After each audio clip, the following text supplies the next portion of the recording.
दोस्तों साथियों जी सिंध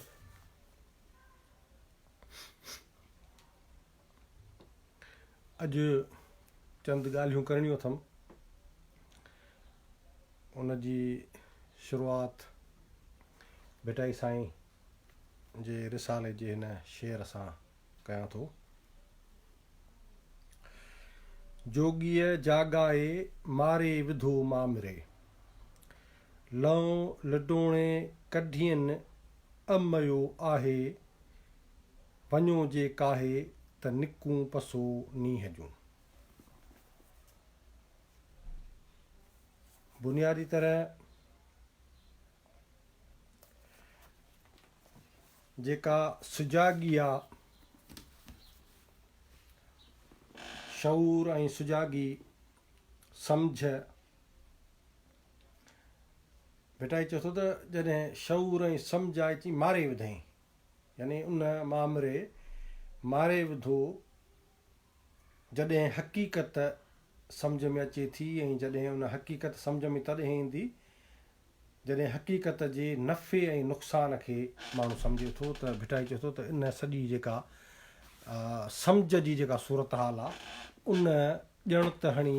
मारे विधो आहे। मूं अॻ में बि हिकिड़ी गुज़ारिश कई हुई दोस्तनि खे। ग़ालिबन साईं हफ़ीज़ कुरैशी, सीनियर साईं हफ़ीज़ कुरैशी, उन कंहिं तक़रीर में इन शइ जो इज़हार कयो त सिंध में अक्सर करे माछी कबीले जा जेके माण्हू आहिनि, माछी ऐं मुहाणा मीरभर, उहे गारियांड थींदा आहिनि, गारियूं ॾींदा आहिनि। मतिलबु उन वटि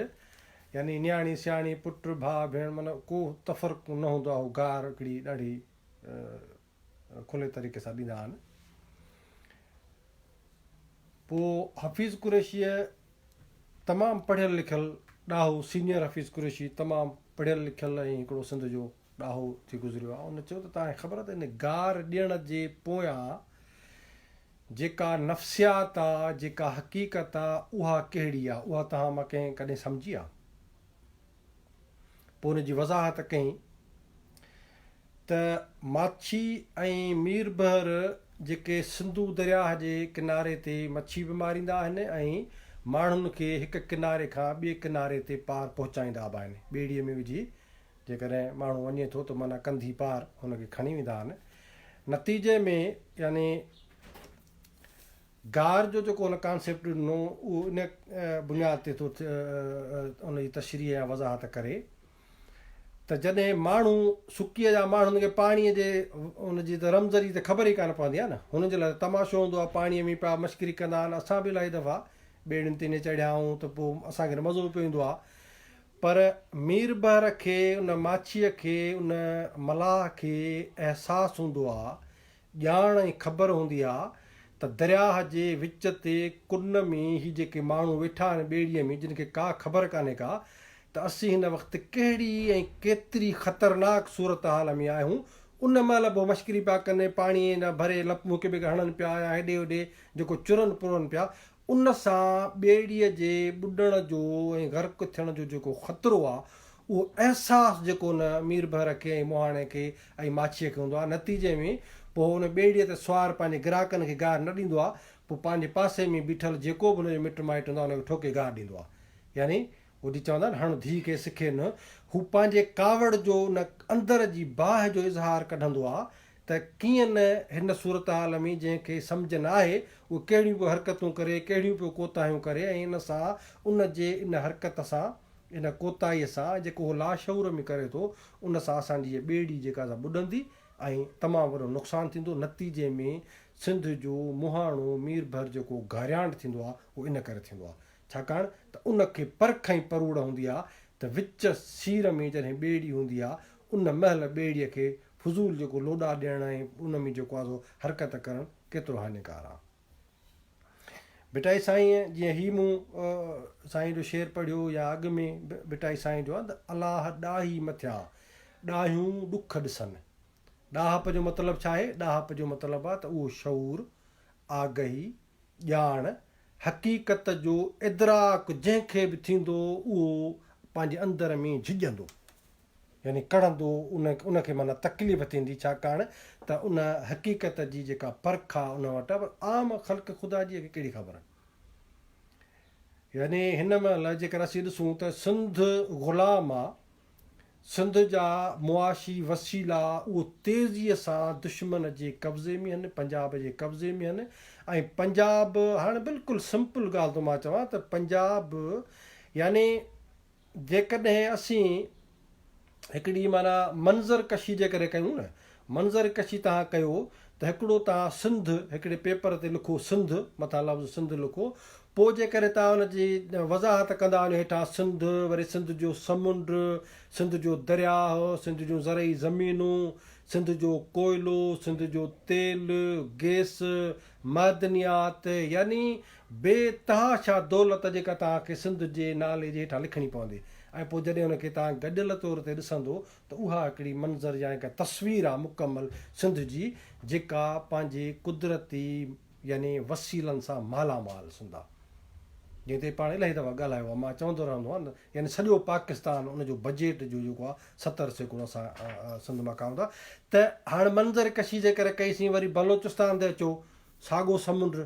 बलोचनि जो, साॻा वसीला गैस तेल जेके बि आहिनि उहे हुनजा आहिनि। अहिड़े ई तरीक़े सां पठाणनि वटि बि गैस जा ऐं कोयले जा ऐं इन्हनि जा जेके वॾा ज़ख़ीरा आहिनि। अच्छा, हाणे सिंध मंज़र कशी टिनि सूबनि जी या टिनि क़ौमुनि जी, मां चवां क़ौमुनि जी, उहा त थी। हाणे पंजाब जी मंज़र कशी कीअं कंदो? जॾहिं तव्हां पंजाब लिखंदो त पंजाब जे हेठां कुझु बि कोन्हे को सवाइ इन जे त पंजाब जो फ़ौजी, पंजाब जी बंदूक, पंजाब जी जीथरी, पंजाब जी तोप, पंजाब जी टैंक, उनजो F-16, उनजा जंगी जहाज़, उनजो तोबखानो, उनजो बारूद, उनजा बम, सवाइ इन जे ॿियो पंजाब आहे कोन। यानी हिकु तरफ़ क़ौमुनि जा वसीला, दरियाह, समुंड, उन्हनि जी दौलत नज़र ईंदी तव्हांखे, ॿिए पासे छा ईंदो नज़र त बंदूक आहे हिकिड़े क़ौम जे हथ में, बम ऐं बारूद आहे हिकिड़े क़ौम जे हथ में, ऐं उहा क़ौम वसीलनि वारनि टिन्हिनि क़ौमुनि जे ॻिचीअ ते सवार आहे। हाणे अचूं था सम्झ ते, जेको मां शुरूआति कई, त हाणे जॾहिं इहो इदराक कंहिं वटि अचे, कंहिंखे सम्झ अचे त मुंहिंजा वसीला पंजाब पंहिंजे फ़ौजी ताक़त ऐं ॾाढ जे ज़ोर ते फुरे थो, केॾो अंदर में तकलीफ़ थी थिए। जेके बि बाशऊर माण्हू आहिनि, सोशल मीडिया तव्हां जेके बि इस्तेमालु कयो था, तव्हांखे ख़बर आहे त पाकिस्तान जे बजट जो जेकॾहिं 70% सिंध थी ॾिए ऐं सिंध जे टोटल पैदावार जो 86% जेकॾहिं पाकिस्तान जे नाले में वफ़ाक़, पंजाब ऐं फ़ौज इहे जेके खणी था वञनि। हाणे इहा सम्झ जंहिं वटि बि हूंदी, उन जे अंदर में केॾी जेका असां उधम हूंदो, केॾी तकलीफ़ हूंदी। पर जिनखे ख़बर कान्हे का, जिनखे का इन ज़माने जी ख़बर कान्हे का, उन्हनि खे इहा तकलीफ़ बि कान्हे थिए। नतीजे में जीअं भिटाए चयो त अलाह ॾाही मथियां ॾाहप, शऊर, सम्झ तव्हांखे पंहिंजे इन सॼी सूरत हाल खां आगाही जेका आहे उहा तकलीफ़ ॾींदी। सो इहा आहे हिकिड़ी, यानी मजमूई तरह माना जेका ॻाल्हि जी असां शुरूआति कई। हाणे मां अचां थो हिकिड़ो ॿियो मामिलो सिंध में कुझु ॾींहंनि खां सोशल मीडिया ते माना उभारियो पियो वञे। शुरूअ में असां बि सोशल मीडिया जे मजमूई रुझान जे करे असांखे नज़र शयूं ईअं आयूं पिए। मूं ग़ालिबन ॿ ॾींहं अॻु में या कल्ह शायदि क्लिप ॾिठी पिए, उन में सिंध जो हिकिड़ो पढ़ियल लिखियल असांजो दोस्त आहे, पंहिंजे पार्टी जो सरबराह आहे साईं अब्दुल ख़ालिक जूणे जो साहिबु, उन जी बि क्लिप मूं ॾिठी पिए, सॼी न ॾिठमि पर उनजी जेका इंट्रो या जेका शुरूआति कई, ऐं उन में जेको हो त सिंधी हिंदू जेके न्याणियूं आहिनि या सिंधी न्याणियूं जेके आहिनि जिन जो मज़हब तब्दील, बल्कि शायदि सिंधी हिंदू लिखियल बि कोन हो, सिंधी न्याणियुनि जो मज़हब जेको आहे सो जबरन तब्दील कयो थो वञे, पोइ उन सां वरी पंहिंजी मर्ज़ीअ सां शादियूं थियूं कयूं। माना हिकिड़ो अजीब क़िस्म जो मौक़ुफ़ हो त मज़हब जबरन तब्दील कयो थो वञे, शादी वरी मर्ज़ीअ सां माण्हू कनि था, उन्हनि खे माना इहो करे हिकिड़े क़िस्म जी माना पढ़ियल लिखियल माण्हू ऐं हिकिड़ो सुलझल माण्हू, ख़ालिक़ साहिबु मां ईअं चवंदुसि सियासी इख़्तिलाफ़ पंहिंजे हिते पर सिंध जो हिकिड़ो पढ़ियल लिखियल ऐं बाशऊर जेको आहे सो असांजो सियासी कॉम्प्रस मां माण्हू रहियो आहे। उन खां अॻु में वरी ॿिया हिकु ॿ माण्हू हिकिड़ा इन नौजवान माना उहो ट्रिप ताईं सॼे सिंध खे ख़बर आहे, मां वरी उहो ज़ात जी नालो बि कोन थो वठां, पर उहो वरी अहिड़े क़िस्म जे मामले खणी हाणे सिंधी हिंदू बिरादरी असांजी ख़ुशहाल बिरादरी आहे, वरी इहा हिकिड़ी माना सेंटीमेंट्स ऐं जज़्बात सां टच करे पोइ वरी मिसाल हिकिड़ो बस में सवारी जे बजाए वरी मिसाल टैक्सीअ में माण्हू अॻे पासे जेको आहे ठूट कढी विए ऐं हिन मामले खे खणे, त कुझु अहिड़ा नौजवान बि वीचार आहिनि कुझु जेके माना इन मामले खे इन करे पेश था कनि सिंध में सिंधी हिंदू जेके असांजूं न्याणियूं आहिनि उन्हनि जे मज़हब जबरी मज़हब तब्दील करे ऐं उन सां शादियुनि जो रुझान हिकिड़ी एॾी वॾी वबा ऐं मुसीबत ऐं एॾी वॾी जेका असां करे था पेश कनि जेका असां छा हिनखे तकलीफ़ चइजे या हिकिड़ो यानी ॿियो को बि मामिलो सिंध में कोन्हे, सिर्फ़ु इहा वॾे में वॾी तकलीफ़ आहे सिंध सां ज़्यादती जी जेका इंतिहा आहे उहा इहा आहे त सिंधी समाज माना हाणे जीअं न उहो हिकिड़ा जंगजू ऐं हिकिड़ा वहशी कबीला हूंदा आहिनि, माना आदमबू कंदा घटियुनि में गलियुनि में सॼी सिंध में फिरनि त किथे का सिंधी न्याणी हथ अचे सिंधी हिंदू त हुनखे पहिरियों त वठूं ज़ोरी हुनजो जेको आहे सो मज़हब तब्दील कयूं वरी पंहिंजी मर्ज़ी सां शादी करे घर वठी वञी ॿाहिरि अचूं माना। यानी हिकिड़ो त मां बिल्कुलु इन ते क्लियर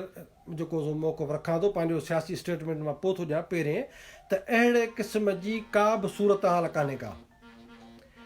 यानी प्यार जो परिणो जेको आहे उहो थिए थो ऐं सिंधी जेके हिंदू न्याणियूं आहिनि मुस्लमान जेके बि आहिनि छोकिरा उन्हनि सां परिणजनि थियूं ऐं पोइ हिकिड़ी रस्म तौरु हिकिड़ो मज़हब तब्दील करे नालो तब्दील करे हिकिड़ो रुझान आहे माना जेको उहो थिए थो वञे, पर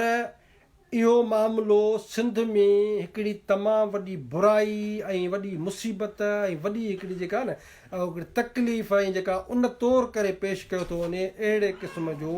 मां सम्झां थो त न रुझान आहे न अहिड़े क़िस्म जी का हक़ीक़त आहे। छाकाणि त सिंध में प्यार जो परिणो हे त हाणे रुझान थियो आहे न, कुझु ॾींहंनि खां वठी अचे थो जो हुन में सिंधी जेके हिंदू छोकिरियूं आहिनि उन्हनि जो मामिलो आयो आहे, पर प्यार जो परिणे जो सिंध में रुझान तमामु क़दीम आहे ऐं उन जे आधार ते सिंध में जेको कारो ऐं कारीअ जो जेको कॉन्सेप्ट आहे न इहो प्यार जे परिणे जो जेको माइटनि जे तरफ़ां रिज़ल्ट आहे न इहा, यानी असां वटि क़ौमी जेका असबियत आहे उहा एॾी यानी इन मामले में कमज़ोर आहे जो हिकिड़ो कबीलो ॿिए कबीले खे पंहिंजो संग ऐं संगावती करण जे लाइ तयारु न आहे। नतीजे में अगरि का छोकिरी हिकिड़े कबीले जी ॿिए कबीले जे छोकिरे सां वञी कोर्ट मैरिज करे थी या भॼी शादी करे थी, नतीजे में जॾहिं बि उनखे हथ था अचनि त उन्हनि खे कारोकारी करे मारियो थो वञे। बावजूदि इन जे कारोकारी करे मारण जहिड़े इन ख़तरनाक रिज़ल्ट जे बावजूदि इन सज़ा जे बावजूदि तव्हां ॾिसंदो त ईंदड़ ॾींहंनि ते हर जेको आहे हफ़्ते में 10 ॾींहं महीने में 15 ॾींहं ॿिए महीने तव्हांखे को न को अहिड़ो वाक़ियो अख़बार में मिलंदो त ॿिनि जोड़ो जेको आहे नौजवाननि भॼी शादी कई आहे। यानी हिंदू ऐं मुस्लमान जी ॻाल्हि नथो कयां, मां ॿिन्हिनि पासे थो चवां त मुस्लमान छोकिरी मुस्लमान छोकिरो ऐं भॼी जेको शादी कनि था बावजूदि इन जे त कारोकारी करे उन्हनि खे मारियो बि वञे थो। केतिरा ई अहिड़ा वाक़िया आहिनि, पर हाणे उन में जॾहिं हिकिड़ो ॿियो अंसर शामिलु थियो आहे त सिंधी हिंदू जेका छोकिरी आहे उहा जेकर मज़हब मटे थी ऐं शादी करे थी उनखे हे जबरी मज़हब तब्दील करण जी जेका कनि था, मां इन शइ सां सरासर सहमत कोन हा। छाकाणि त मां बिल्कुलु छाकाणि सोशल मीडिया न हिते त केरु कूड़ बि नथो वञी सघे, कंहिंखे तव्हां केॾो बि कंहिं ॻाल्हि खे ढके बि कोन था सघो। मसइलनि गुज़िरियल साल खां वठी जेकॾहिं तव्हां रिज़ल्ट खणो या 2 सालनि खां वठी अहिड़ा 10 ऐं 15 वाक़िया जेकॾहिं थिया आहिनि एतिरा थिया हूंदा, तव्हां असां सोशल मीडिया ते वेठा आहियूं ऐं बाशऊर माण्हुनि खे मां ख़ालिक़ साहिब खे बि चवां थो, तव्हां वेठा आहियो, तव्हां को अहिड़ो हिकिड़ो वाक़ियो को प्रूव कयो आहे त जेके छोकिरीअ खे जबरी तौर ते मज़हब तब्दील करे शादी कई वई पोइ उन सां वञी किथे मुलाक़ात थी हुजे, अहिड़ो को हिकिड़ो या 2 केस आंदा अथव त बाबा हे केस आहे जंहिंमें जबरी तौर ते हिन छोकिरीअ खे जेको आहे बंदूक ॾेखारे मुस्लमान कयो वियो, ज़ोरीअ शादी कई वई। ऐं बिल्कुलु इन ते नथो चवां मां 100 हिकिड़ो 10 मां जेकॾहिं कोई हिकिड़ो वाक़ियो अहिड़ो सुल्तान जे करे थो चवां जेकॾहिं थियो हुजे, पर मजमूई तरह ऐं अक्सरती तौर ते इहो सॼी हिकिड़ी फिनामिना आहे त छोकिरियूं शादी कनि थियूं ऐं पंहिंजो मज़हब तब्दील कनि थियूं, पोइ उनजो प्यारु सचो आहे कूड़ो अलॻि ॻाल्हि आहे, पर अहिड़ो रुझान जंहिंसां संजीदा माण्हू ऐं अचे जेको क्लिप रखी ऐं चवनि त हे वॾो हिकिड़ो मुसीबत आहे, वॾी हिकिड़ी जेका असां नाजाइज़ इहा ऐं तमामु वॾी जेका असां सिंध हिकिड़े करब मां पई गुज़रे, जो सिंधी जेके हिंदू न्याणियूं आहिनि उनखे आदमबू करे मुस्लमान ॻोल्हींदा था वठनि, हे लिखण में पूरा आहिनि, जिते हथु अचे थी उते मां ॾाढो वाक़िफ़ थी थो वञे हलो। सो इहा सरासर मां इन शइ सां सहमत न आहियां, इहा हिकिड़ी ग़लति शइ आहे ऐं इहा ईअं आहे जीअं मां सम्झां थो त सिंधी मुस्लमान जेके पाण में शादियूं कनि था उन्हनि खे कारोकारी करार ॾिनो थो वञे। कारोकारीअ जो मतिलबु आहे त असां उन ॻाल्हि खे क़बूल नथा कयूं, गवारा नथा कयूं, छाकाणि उते जीअं त ॿिन्हिनि पासे मुस्लमान आहिनि तीअं इहो चई नथा सघूं त भाउ छोकिरी मुस्लमान आहे छोकिरो हिंदू आहे, हिंदू छोकिरी आहे, यानी अहिड़े क़िस्म जी जॾहिं ॻाल्हि नथा कयूं त पोइ छो उनखे कारोकारी करे था मारियूं। बुनियादी ॻाल्हि सम्झण जी इहा आहे त सिंधी क़ौम जे मुख़्तलिफ़ क़बीलनि में ऐं जेकॾहिं हिंदू ऐं मुस्लमान ॿिनि अलॻि मज़हबनि सां तालुक़ रखंदड़ जेके सिंधी आहिनि उन्हनि में एतिरी यानी बेदारी न थी आहे, क़ौमी असबियत जी जेका मज़बूती एतिरी न थी आहे जो उहे हिकिड़ो क़बीलो ॿिए क़बीले सां मिटी माइटी करे, हिकिड़ो मज़हब ॿिए मज़हब सां मिटी माइटी करे, इहा ॻाल्हि बुनियादी तरह असांखे गवारा नथी थिए। नतीजे में मुस्लमान जोड़ीअ खे कारो करे था मारियूं ऐं जेके हिंदू जो ऐं छोकिरी आहे उनखे वरी जबरी मज़हब जो नालो ॾेई, यानी ॿिन्हिनि सूरतुनि में असां उन इनकार जी हिमायत था कयूं त हिकिड़ो नौजवान ॿिए नौजवान सां, हिकिड़ी नौजवान छोकिरी ॿिए नौजवान छोकिरे सां शादी न करे, जेकॾहिं उन्हनि जो मज़हब अलॻि आहे या जेकॾहिं उन्हनि जो क़बीलो अलॻि आहे, जेकॾहिं उन्हनि जो इलाइक़ो अलॻि आहे, जेकॾहिं उन्हनि जी बिरादरी अलॻि आहे त उहे शादी न कनि। जेकॾहिं ॿई मुस्लमान आहिनि त कारोकारी कबनि, जेकॾहिं हिंदू मुस्लमान आहिनि त पोइ उनखे चइबो त जबरी मज़हब तब्दील करे शादी कई वई आहे। मां इन्हनि ॿिन्हिनि रुझाननि खे निंदियां थो। प्यार जो परिणो कंहिं बि सूरत में अगरि केरु करे थो उन्हनि खे हक़ु आहे, उन जे ख़िलाफ़ु कारोकारीअ वारी जेका बुराई आहे, कारोकारीअ वारी इल्ज़ाम हाणे जेको उन्हनि खे मारियो था इहो मारणु छॾियो ऐं जेको जबरी मज़हब तब्दील करण वारी प्रोपेगेंडा आहे इन प्रोपेगेंडा खे ख़तमु कयो। मां इन ॿिन्हिनि रुझाननि खे जेको यानी मज़हब तब्दील करे सोशल मीडिया ते पिटको कयो थो वञे न, इन खे ऐं कारोकारी करे नौजवाननि खे जेको मारियो थो वञे, इन रुझान खे सिंध जे ख़िलाफ़ु हिकिड़ी साज़िश ऐं हिकिड़ी जेको आहे सो बुराई थो सम्झां, उन्हनि जी शादीअ खे न। त हिकिड़ी ॻाल्हि हाणे अचूं था त हिंदुस्तान हिकिड़ो एॾो वॾो हिकिड़ो मुल्क आहे। मां इहो अॻु में बि गुज़ारिशूं करे आयो आहियां ऐं तमामु वॾा अदाकार एक्टर या आम माण्हू सोशल मीडिया ते तव्हां ॾिसंदो त उते जेका हिंदू छोकिरी आहे, मसलन सैफ अली ख़ान करीना कपूर सां शादी करे थो, पर हिंदुस्तान में इहा प्रोपेगेंडा या छो नथी कई वञे त जबरन शादी कई वई, मज़हब तब्दील नथी करे, हुनजो नालो करीना ई रखियो थो वञे। त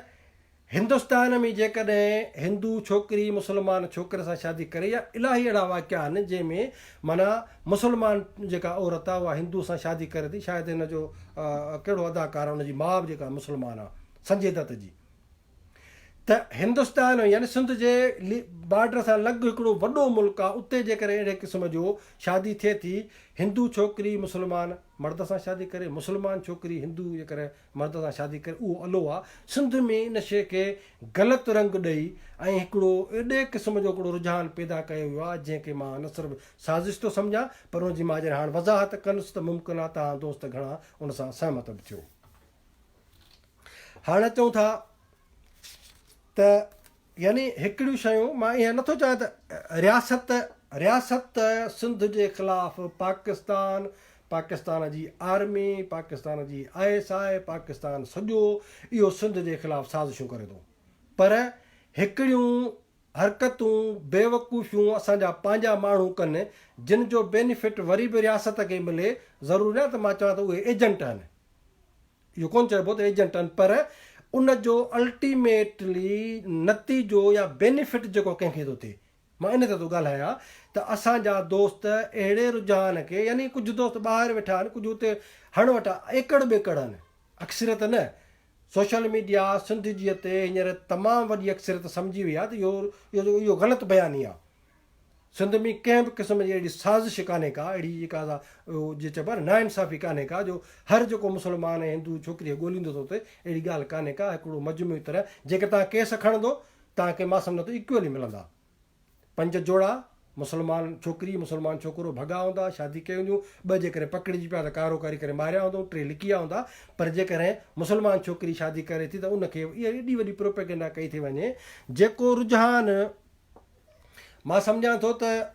सोशल मीडिया उन ज़माने में कान हुई जंहिं ज़माने में धाड़ेल फैक्टर हो सिंध में। तव्हांखे यादि हूंदो सिंध जे बाशोर माण्हुनि खे मां ॿुधायां थो त हाणे छा आहे त सोशल मीडिया ते इन मामले खे जॾहिं खां वठी तमामु शिदत सां खयो वियो आहे त वाक़िया वधनि पिया। उनखे आउं कंपेयर थो कयां त सोशल मीडिया उन ज़माने में कान हुई जंहिं ज़माने में धाड़ेल हुआ। पर जेकर हुजे हा त अॼु सिंध माना तमामु वॾा धाड़ेल जेके सिंध में हुजनि हा। पर छा हूंदो हो उन ज़माने में हिकिड़ियूं डमी साइज़ जेके अख़बारूं या छोटियूं मोटियूं न सिंधू निकिरंदी या अहिड़े क़िस्म जूं, उन अख़बार में बयान लॻंदा धाड़ेलनि जा, फ़ोटू लॻंदो, साईं परू चांडियो जेको आहे फलाणो वाक़ियो हीअं कई, मुहबशीदी होटल ते जेको आहे मटियारी जे फलाणे होटल ते वेही चांहि पीतई, फलाणे धाड़ेल जेको आहे अलीगौर जेको आहे चांडियो आहे उहो जेको आहे नवाबशाह में फलाणे बाज़ार में ईद जी ख़रीदारी कंदे ॾिठो वियो। उहे जेके ठुड़कू टाइप जेके अख़बारूं हणंदियूं, नतीजे में तव्हांखे उन अख़बारी प्रोपेगेंडा खां पोइ सिंध में सिंधी नौजवाननि खे धाड़ेल थियण जो रुझान पैदा थी वियो। जेको घरां बिगड़जे धाड़ेल लॻो पियो आहे। छाजे करे चयो मोहबशीदी धाड़ेल बि आहे, मटियारियुनि जे होटल चांहि पियो थो, एॾी वॾी बणाओ न ले मां छो पियो हिते विझां। अहिड़े ई तरीक़े सां अॼु बदकिस्मती सां असां इन सिंधी हिंदू छोकिरियुनि जे मामले खे सोशल मीडिया ते जेतिरो वधाए बढ़ चढ़ के जेको उनखे खणूं पिया ओतिरो ई इहो रुझान वधे पियो। यानी छोकिरियूं खोड़ सोशल मीडिया न प्यार जो परणो कथनि 2-4 छोकिरियूं। हाणे मां पंहिंजे दोस्तनि खे ॾेखारियो, माना छोकिरी शादी कई, निकाह थियो, वञी जेको आहे घुमणु विया, छोकिरी छोकिरे खे भाकुर पाए वेठी आहे, कुल्हे ते जेको आहे पंहिंजो जेको आहे ठूठ रखियो वेठी आहे। हिकिड़ी त हाणे ताज़ो वाक़ियो थियो आहे जंहिंसां माउ मिले थी, माउ खे जेको आहे भाकुर पाए चए थी भाउ मां तोसां न हलंदुसि, मां पंहिंजो मुस्लमान बि थी आहियां ऐं प्यार जो परणो बि कथमि। हाणे मां थो चवां त का अहिड़ी छोकिरी तव्हांखे मिली आहे जेका रोए पिटे त मुंहिंजे घर में घिड़िया, मुंहिंजे माउ पीउ जा हथ पेर ॿधी, मूंखे ज़ोरीअ खणी आहे, ज़ोरीअ खणी मूंखे बंदूक करे ज़ोर ते मुस्लमान कयूं, वरी निकाह मथां फलाणे सां कयो अथनि, मां न इन निकाह खे थी वञा, न इन जबरी जेका मज़हब तब्दील कया, न उन मज़हब खे थी वञा। अहिड़ो को वाक़ियो कोन्हे को। छोकिरियूं छोकिरा ख़ुशि लॻा पिया आहिनि, प्यार जो परणो उहो हाणे ग़लति सही ते नथा अचु, पर जॾहिं अहिड़े क़िस्म जो रुझान आहे उन ते ईमानदारी तव्हांजी छॾाइजी वई हली। यानी ख़ालिक साहिब जहिड़ो माण्हू चए थो त हा चई इहो मज़हब तब्दील जो जबरी मज़हब तब्दील थो कयो वञे, वरी पोइ हुन पंहिंजी पसंदि, बाबा जॾहिं पसंदि हिकिड़े पासे थोरी आहे, ॿिन्हिनि पासे आहे न। छोकिरीअ जे उन तस्वीर मां, उन रवैये मां, उन रुझान मां बि त अंदाज़ो कयो त केॾो यानी पंहिंजाइप सां प्यार सां अकेला बीठा आहिनि, किथे फ़ोटू था कढाइनि, कहिड़े क़िस्म जो जेको आहे हिक ॿिए खे गलो जेको आहे भाकुर पाए फ़ोटू कीअं था कढाइनि। त इन जो हिकिड़ो वॾे में वॾो कारण इहो आहे त सोशल मीडिया जीअं इन मामले ते वधीक जेको आहे मुखालफ़त कंदी, इन रुझान इन मामले जो वधंदो। जीअं धाड़ेल फैक्टर खे हिकिड़ा त धाड़ेल हुआ उन जबर जे करे, वॾेरनि जे करे, रियासत जे साज़िशुनि जेको बि हो, पर हिकिड़ो हिसो उहो बि हो जेको उन वक़्त जूं जेके नंढियूं छोटियूं मोटियूं जेके अख़बारूं न, इहे जेके प्रोपेगेंडा कयूं, उन जे करे बि धाड़ेल सिंध में वधिया हुआ। मुहबशीदी हुते चांहि पीती, अलीगौर हुते शॉपिंग कई, ऐं परू चांडियो जेको आहे न्याणियुनि खे हथ रखी मने उनखे हीरो करे पेश कयो। नतीजे में जेको आहे चवंदो वञ बणाए त चङी ॻाल्हि आहे। असांजे ॻोठु, मुंहिंजो ॻोठु टिरणी, उनजे मथां जेको आहे नुहाणी कबीलो रहे थो, नुहाणियुनि में हिकिड़ो धाड़ेल पैदा थियो। यानी उहो असांजो एॾो इलाइक़ो पुरअमन जो हूंदो, उहो नई गई काई उनखे चवंदा कुदरती में चश्मा या आसार क़दीमा जो असां लॻापियल हिकिड़ो जेको आहे इलाइक़ो आहे। उते हिकिड़ो माण्हू लोकल पैदा थियो, नतीजे में सॼी सिंध जा धाड़ेल उते अची निकिता। वॾो धाड़ेलनि जो माना हर माण्हू वटि बंदूक, हर माण्हू जेको आहे त इहो रुझान उन प्रोपेगेंडा जे करे थो थिए। हाणे अचूं था बुनियादी, मां हुन पंहिंजे सुवाल ते अचां थो त बाबा ॻाल्हि इहा आहे, असीं सिंध जे क़ौमी तहरीक जा नुमाइंदा, सिंध जे तारीख़, सिंध जे सियासी फ़िक्री मफ़ादनि जा तर्जुमान, सिंध जे आज़ादीअ जे क़ौमी केस जा नुमाइंदा हूं, दुनिया में बि सिंध में बि। आउं सम्झां थो, मां बिल्कुलु क्लियर थो चवां त कंहिं बि माण्हूअ खे यानी सिंध जो क़ौमी केस नफ़सियाती तरह, सियासी तरह,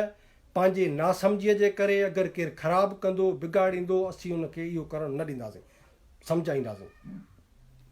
नतीजे में जेका बुनियादी ॻाल्हि आहे मां उन ते अचां थो त रियासत जो बुनियादी तज़ाद पाकिस्तान जे 70 साला तारीख़ जे यानी हिन जेको नतीजो जेको निकितो आहे त अॼु बलोचनि सिंधियुनि पठाणनि इन्हनि सभिनी चयो पियो त बाबा हीअ जेका रियासत आहे ग़ैर फितरी आहे। रियासत जो वॾे में वॾो जेको तज़ाद आहे उहो क़ौमुनि जो तज़ाद आहे, क़ौमी तज़ाद आहे। क़ौमुनि खे ग़ुलाम कयो वियो आहे। जीअं मूं पंहिंजी शुरूआति में चयो त जेकॾहिं मंज़र कशी कंदो त सिंध जो मंज़र तव्हांखे मालामाल नज़र ईंदो, वसीला न ई उन मां पंजाब वटि रुॻो बंदूक नज़र ईंदी। हाणे उन तज़ाद जेको क़ौमी तज़ाद आहे उन तज़ाद खे हाणे मां अचां थो उन ते त हाणे रियासत खे फ़ाइदो थो थिए या नुक़सानु थो थिए, पहिरीं इहो त डिसाइड कयूं। हाणे जेकॾहिं आलमी फोरमनि ते असां बि केस रखूं था, जसमम सिंध जो क़ौमी केस रखियो आहे, ॿिया बि दोस्त खोड़ आहिनि जेके बलोच पठाण आहिनि, कश्मीरी आहिनि, जेके दोस्त सिंधी बि आहिनि, यानी असां जेको क़ौमी केस इंटरनेशनल इदारनि ते रखूं था उते सिंध जो क़ौमी तज़ाद बलोचनि जो, पश्तूननि जो या पाकिस्तानी रियासत जे अंदरि जेको क़ौमी तज़ाद आहे क़ौमुनि जे मफ़ाद में,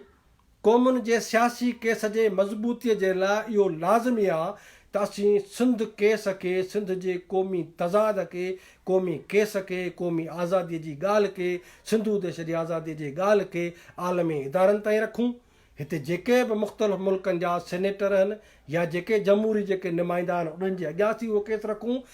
इहा ॻाल्हि क़ौमुनि जे मफ़ाद वटि आहे। पश्तून आहे उहो पश्तून क़ौमी केस रखंदो जॾहिं इंटरनेशनल फोरमनि ते त बाबा मां हिकिड़ी क़ौम आहियां, असां पश्तूननि सां हीअ ज़्यादती पियो पंजाब करे, इहो केस रखिबो न। बलोच केस रखनि था त बाबा असीं क़ौम आहियूं, असां सां ज़्यादती आहे, पंजाब असांखे ग़ुलाम करे असांखे मारे थो, इज्तिमाही क़बरूं, चिचिरियल लाश, लापता माण्हू, हे टार्चर, हे मुसीबतूं सभु इन करे आहिनि त पंजाब असांजे क़ौम खे, असांजे वतन खे ग़ुलाम कयो आहे। सिंध जो केस असां इन करे इहो ई साॻियो रखूं था त बाबा असांजा चिचिरियल लाश, असांजा वसीला, असांजो समुंड, असांजो दरिया, असांजूं ज़मीनूं यानी सभु पंजाब जे कब्ज़े में, असीं ग़ुलाम आहियूं, पंजाब जा बदतरीन ग़ुलाम आहियूं। मज़हबी रियासत आहे, हीअ दहशतगर्द रियासत आहे, पंजाबी सल्तनत आहे, उन जे नाले में असांखे ग़ुलाम कयो वियो आहे। उते पूरो पंजाब, पंजाब जी रियासत, पंजाब जूं एजेंसियूं, पंजाब जा जेके यानी हामी जेके दानिश्वर या इंटेलेक्चुअल साहब, उहे वरी ॿियो केस था रखनि अचे। यानी बुनियादी तज़ाद खां दुनिया जो ध्यानु हटाइण जे लाइ मां तव्हांखे 4 ॻाल्हियूं थो सम्झायां, ज़हन में रखो। बुनियादी तज़ाद क़ौमी, उन क़ौमी तज़ाद खे यानी ढकण जे लाइ 4 जेके से जुड़तू तज़ाद तौरु उभारियल शयूं या उभरियल शयूं जेके आहिनि उहे रखियूं थी वञनि, जंहिंजो अल्टीमेट बेनिफिट जेको आहे उहो रियासत खे थो मिले। कहिड़ो? हाणे सिंध में त हिंदू आहिनि सिंधी, पर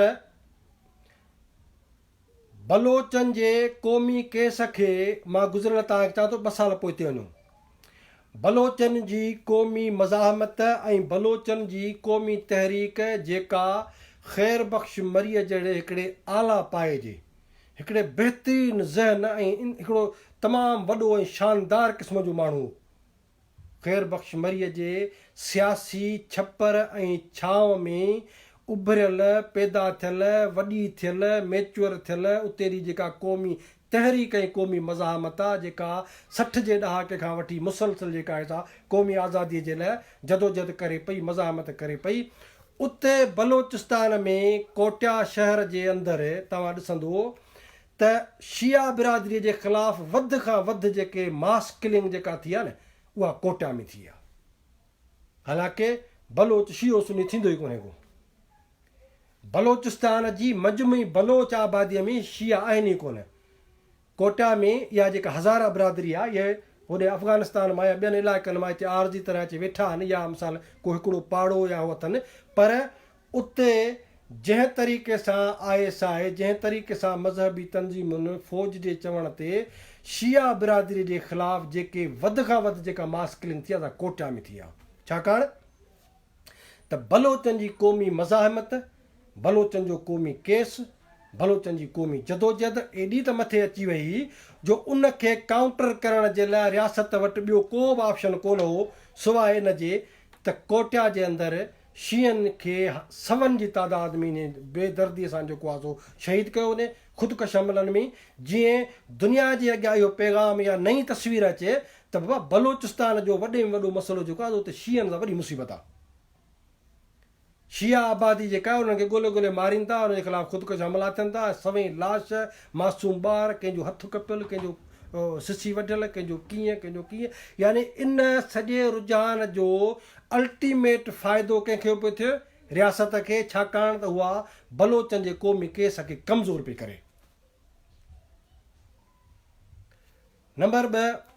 पश्तूननि जी क़ौमी जदोजहद जॾहिं पैदा थी, पश्तून क़ौम थियणु शुरू थिया, क़ौमी बेदारी आई, उन्हनि चयो त बाबा असां सां ज़्यादती आहे, ज़ुल्म आहे, पर रियासत पश्तूननि खे तालिबान करे बि दुनिया में पेश करे। इहे पश्तून सभु चई मज़हबी हूंदा आहिनि,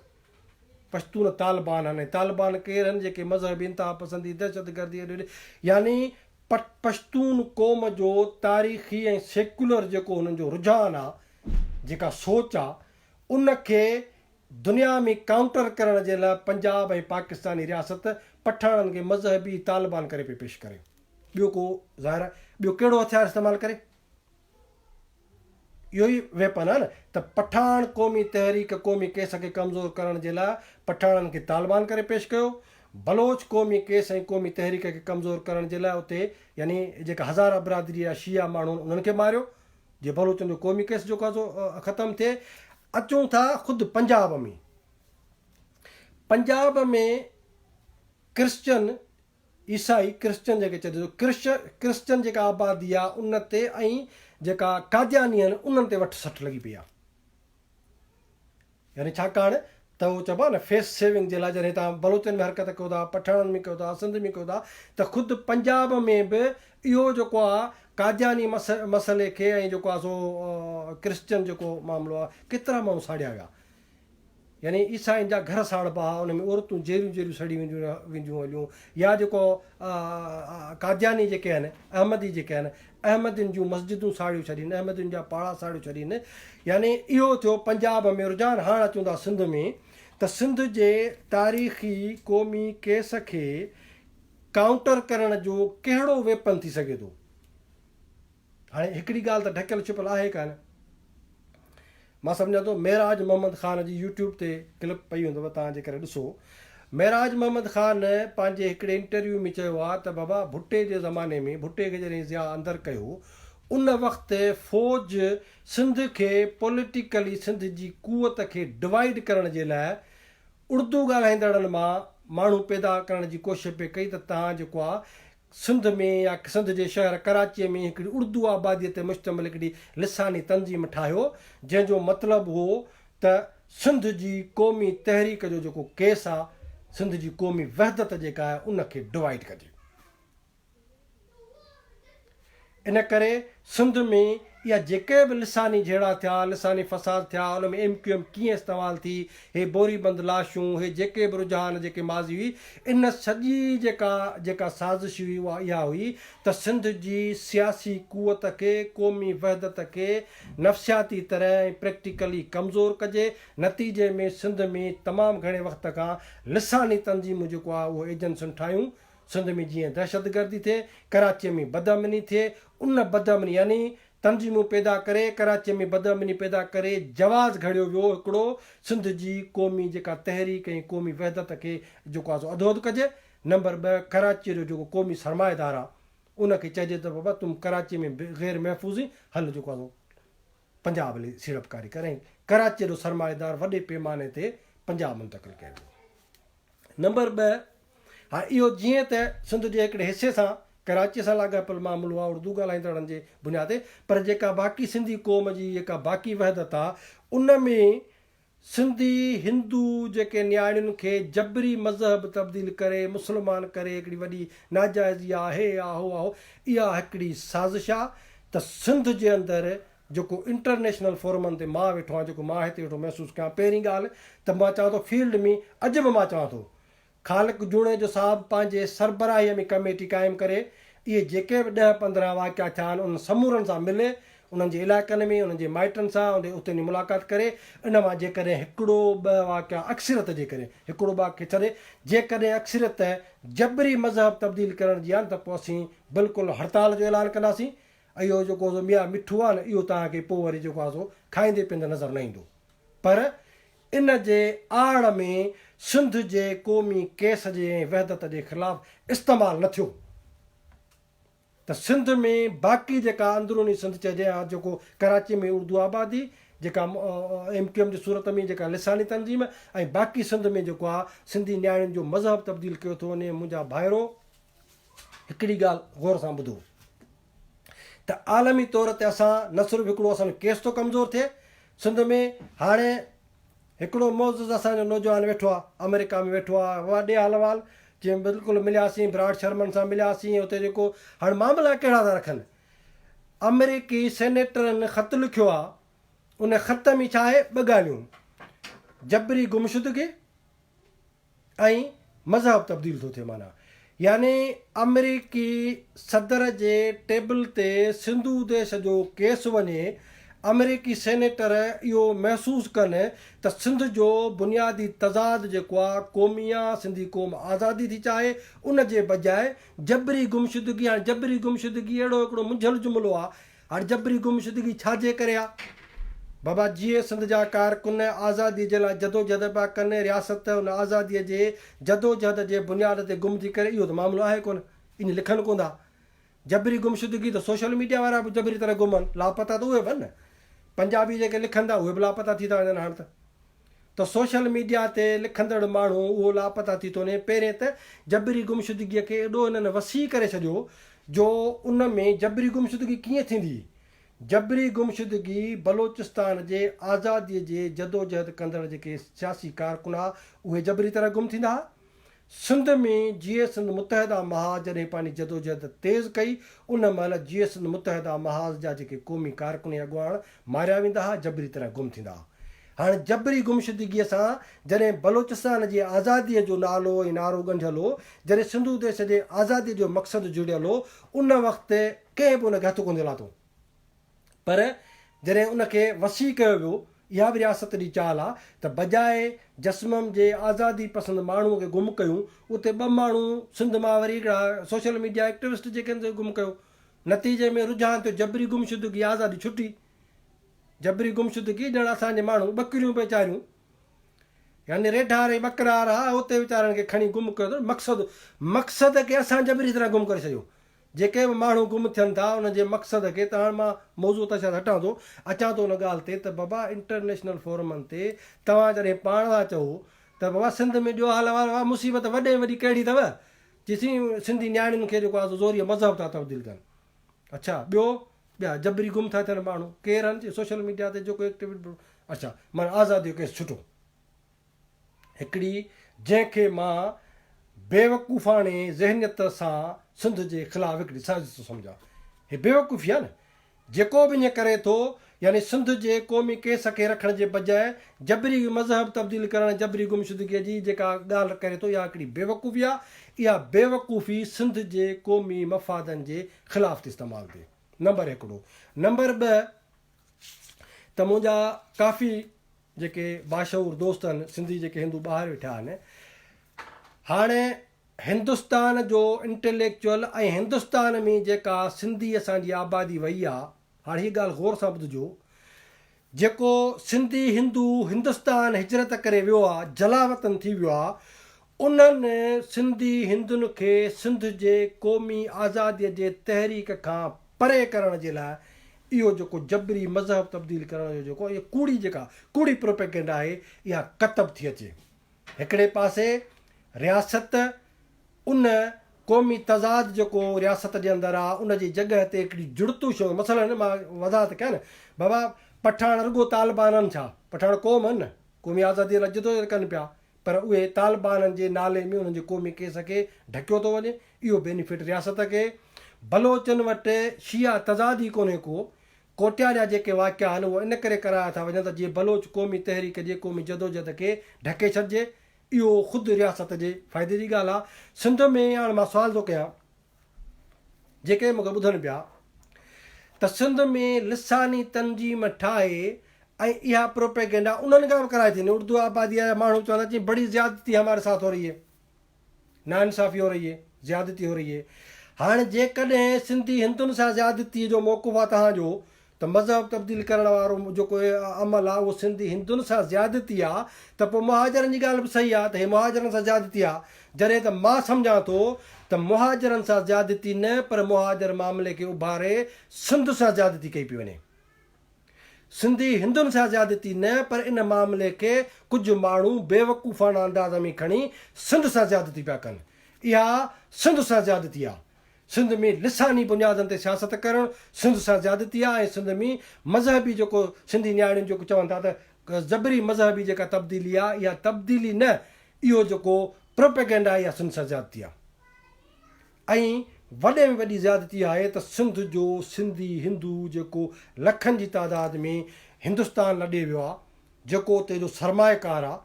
वॾे में वॾो हिंदुस्तान जो सरमायो हलाए उहो थो, उहो सिंधी हिंदू ईअं सम्झे त सिंधी क़ौम ऐं सिंध जी क़ौमी तहरीक हाणे त तीअं जट जेके न अॻे जट चवंदा हुआ, हाणे जी सिंधी जेके मुस्लमान आहिनि इहे त माना सॼो ॾींहुं तस्बीह हथ में अथनि,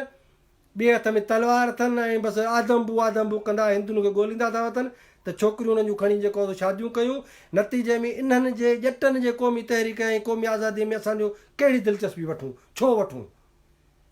जेके क़ौम थियण जे लाइ पाण तयारु न आहे, न मुस्लमान थी सिंधी हिंदुनि सां ज़्यादती एॾे वॾे पैमाने ते कनि था। ऐं सिंध जी मौजूदा सिंध जो ॼण वॾे में वॾो तज़ाद, वॾे में वॾी नाइंसाफ़ी मुसीबत इहा ई आहे त सिंधी हिंदुनि खे जेको आहे नियाणियुनि खे मुस्लमान थो कयो वञे त पोइ सिंधी लखनि जी तादाद में जेके इंडिया वेठा आहिनि, सिंधी हिंदू जेको दुनिया जे कुंड कुड़िसे में वेठो आहे, इहो तव्हांजे क़ौमी तहरीक ऐं तव्हांजे वतन जे आज़ादीअ जे जदोजहद में दिलचस्पी छो वठंदो? हिन करे इहा हिकिड़ी महज़ प्रोपेगेंडा आहे, गुमराह कयो पियो वञे। मां सिंधी हिंदुनि खे बि चवां थो त बाबा जेतिरा तव्हां सां इहे सम्झो था, इहे वाक़िया थियनि था, उन खां ॿीण ते कारोकारी करे सिंधी जेको मुस्लमान छोकिरो मुस्लमान छोकिरी आहे उनखे मारियो थो वञे। इहा असांजी बदकिस्मती आहे। तंहिंजे करे हिन तज़ाद जे मार्फत, जुड़तू तज़ाद जे मार्फत हिकिड़े पासे लिसानी तंजीम ठाहे, लिसानी तंजीम वारा पिटीनि पिया असां सां ज़्यादती आहे। मां थो चवां त लिसानी तंजीम ठाहे ख़ुदि सिंध सां ज़्यादती आहे। सिंधी हिंदुनि वारो जेको मैटर आहे, जीअं मूं चयो त हिकिड़ो वाक़ियो खणी अचो, को त यार अघु भराए करे सोशल मीडिया ॻाल्हि लिकंदी त कान। जेके बि गुज़िरियल साल ॿिनि खां पोइ 10 या 15 वाक़िया थिया आहिनि, उन्हनि मां जेकॾहिं तव्हां अधु बि प्रूव करे वञो न, अधु वाक़िया बाबा हे 10 केस नौजवान जेके छोकिरियूं खॼियूं वयूं उहो जबरी तरह मज़हब उन्हनि जो तब्दील करे जबरी तरह शादी कई विया, 10 छोकिरियुनि मां 5 छोकिरियूं गवाही ॾियनि त मां क़बूलु कनिसि त बिल्कुलु इहो जेको आहे सो साज़िश थिए पई वाक़ई सिंधी हिंदुनि सां। जेकॾहिं न त मां सम्झां थो त इहा जेका प्रोपेगेंडा आहे इहा सिंध जे ख़िलाफ़ु साज़िश आहे ऐं अल्टीमेटली इहा रियासत खे ऐं रियासत जे इदारनि खे फ़ाइदो थी पहुचाए, जेके दुनिया में इहो पैगाम था ॾियणु चाहिनि, तासुर था ॾियणु चाहिनि त सिंध में क़ौमी तज़ाद कोन्हे को, आज़ादी जी जदोजहद कान्हे का, पंजाब जी ज़्यादती कान्हे का, पंजाब जो कब्ज़ो सिंध ते कोन्हे को, सिंध पंजाब वटि ग़ुलाम कान्हे, पर सिंध जो वॾे में वॾो जेको तज़ाद आहे, वॾे में वॾी जेका नाजाइज़ जुठी आहे त सिंधी जेके हिंदू जेके नियाणियूं आहिनि उन्हनि खे ज़ोरीअ मुस्लमान कयो थो वञे। सो मां गुज़ारिश कंदुसि सोशल मीडिया ते वेठल दोस्तनि खे बि, सॼी सिंध खे ऐं ख़ुशूसन जेके सिंधी हिंदू आहिनि उन्हनि खे त हीअ हिकिड़ी महज़ प्रोपेगेंडा जे आधार ते, जीअं न भंग जो मवाली जेको हूंदो आहे न, भंग जे मवालीअ खे नशो चवंदा आहिनि, भोगनि भोगनि में चढ़ंदो आहे,